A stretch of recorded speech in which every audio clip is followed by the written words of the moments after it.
Ito ang reading mo, Gemini.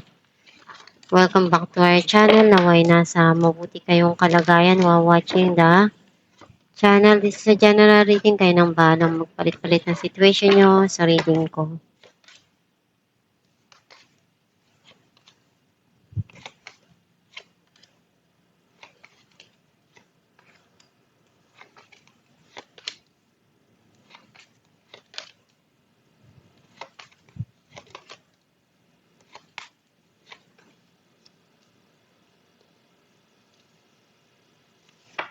At the bottom of the deck, Knight of Pentacles.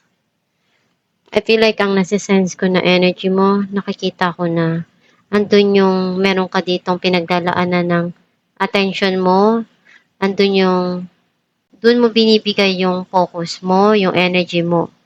Ayaw mong sayangin kung ano yung dumarating na opportunity sa buhay mo. Ang mensahe ng card mo, meron ka ditong kailangan na gawin na desisyon pero hindi mo alam kung paano mo sisimulan, paano mo gagawin.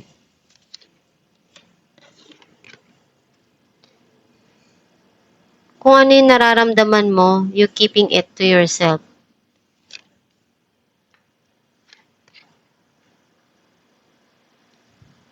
Meron ka pa dito na gusto mong makuha na goal. Pero hindi mo alam kung ma-achieve mo or maabot mo pa. May sitwasyon na itinatama mo or ikaw yung itinatama ng isang tao dun sa sinabi mo or ginawa mo.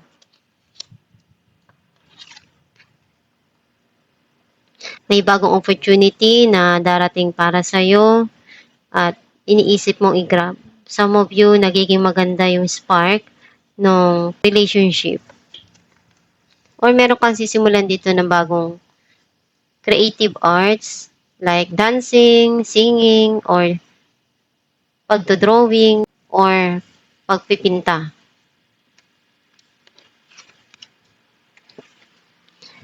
Feeling mo nag-iisa ka, nalulungkot ka. Gusto mong sabihin kung ano yung nangyayari sa buhay mo ngayon pero walang nakikinig sa'yo. Some of you, maaring nabibiting ka sa panggastos mo, may gusto kang paggamitan ng pera pero kulang.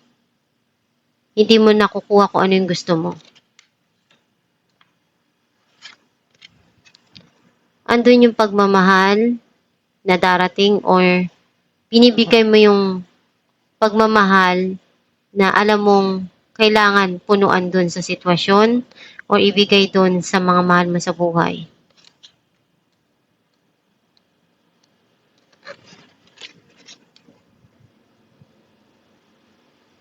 Iniisip mong makapag-ipon.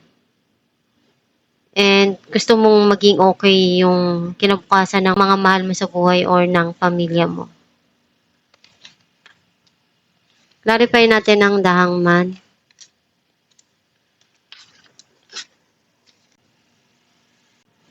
Meron ditong darating na abundance na hindi mo inaasahan. Some of you may darating dito na malaking pera. And meron ka ditong dapat gawin na hakbang or desisyon. Clarify natin ang Page of Cups.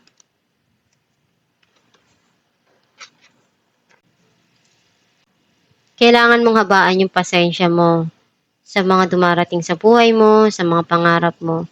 Hindi naman, porket na hindi mo naabot ngayon yung gusto mo, yung goal mo, hindi mo na ma-achieve yun. Kasi sobra kang nalulungkot kapag nag-failed ka at hindi mo nakukuha kung ano yung gusto mo. Kailangan mong pagsumikapan at one day makukuha mo din yan.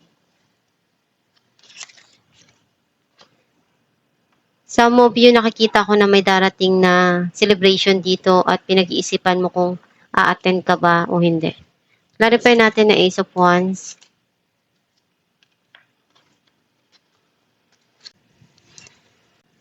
The Hierophant and Queen of Swords. Nakita ko na kung ano yung magpapasaya para sa'yo, yun yung sundin mo. And magiging maganda yung connection, nandun din yung clarity and communication sa isa't isa. Clarify natin na Ace of Cups.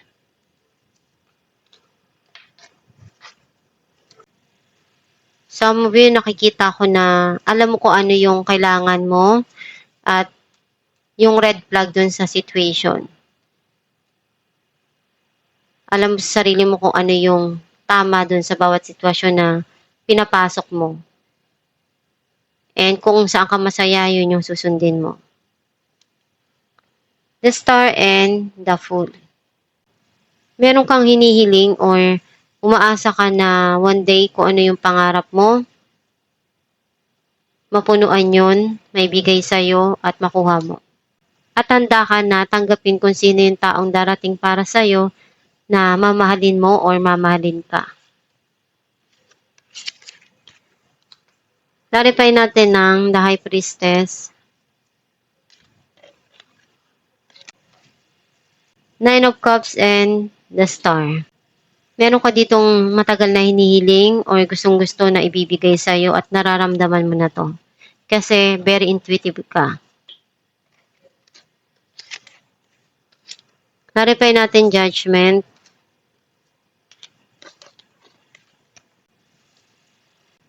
Six of Cups and Three of Pentacles. Yung past person mo, gusto niya pang ayusin kung ano yung mga nangyari sa inyo. Some of you, may gusto kang ayusin sa loob ng tahanan. And gusto mong makatulong sa pamilya mo. Maaring pwede nagpapaayos ng bahay. At alam mong mahalaga yon para sa'yo at sa mga mahal mo sa buhay. Clarify natin ng Five of Pentacles. Wheel of Fortune and the World. Andun nagkaroon ng end of cycle and may darating dito na new cycle. And kung ano yung mga nangyari sa nakaraan, natapos na yun. Ngayon yung minamanifest mo na magkaroon ng mapayapa at tahimik na buhay. Clarify natin ng Four of Pentacles. Ten of Pentacles and Five of Wands. Hindi mo pa rin makalimutan yung past person mo o yung situation. Kasi nagkaroon doon ng pagtatalo, ng conflict, ng struggle. And para sa'yo, yung tao na yun, iniisip mo na siya na yung panghabang buhay mong makakasama. Pero nagkakaroon ng gulo. And hindi mo makalimutan yung mga nangyari na yun. Some of you naranasan mo na struggle before, unti-unting magbabago yan, magkakaroon ng growth sa financial. Unti-unti kang nakakaipon. Alamin natin kung ano mensahe para sa'yo.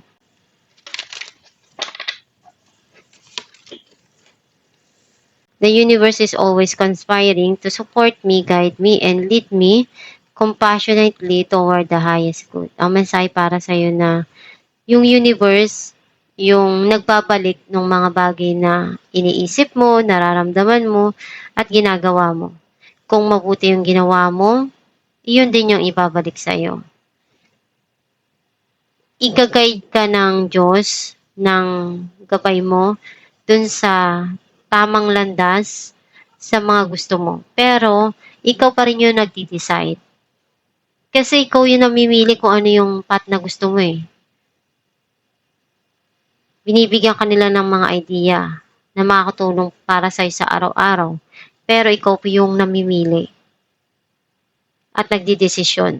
Kasi buhay mo yan at path mo yan eh. Lahat ng mga nangyayari ngayon sa buhay mo, ikaw yung may gawa niyan. Ikaw yung nagdesisyon. And kung meron kang mga pinagdadaanan at kailangan mong gawin at ibigay yung desisyon doon, pag-isipan mo palagi ng ilang beses. Huwag kang mag-isip na masama yung loob mo. Kung ano yung nararamdaman mo, malaki nagiging epekto nun sa mga desisyon mo. Basta magdasal ka ng palagi and nandyan lang ang Diyos para tulungan ka Ihiling mo sa Diyos Ama na gabayan ka, patnubayan ka sa mga pinagdadaanan mo, at tulungan ka sa mga ginagawa mo, sa mga nangyayari ngayon sa buhay mo. Basta magpakatatag ka lang palagi at magsumikap sa buhay. At itong yung reading, Gemini, kung nakaresonate ka, kindly comment down below. Thank you for watching.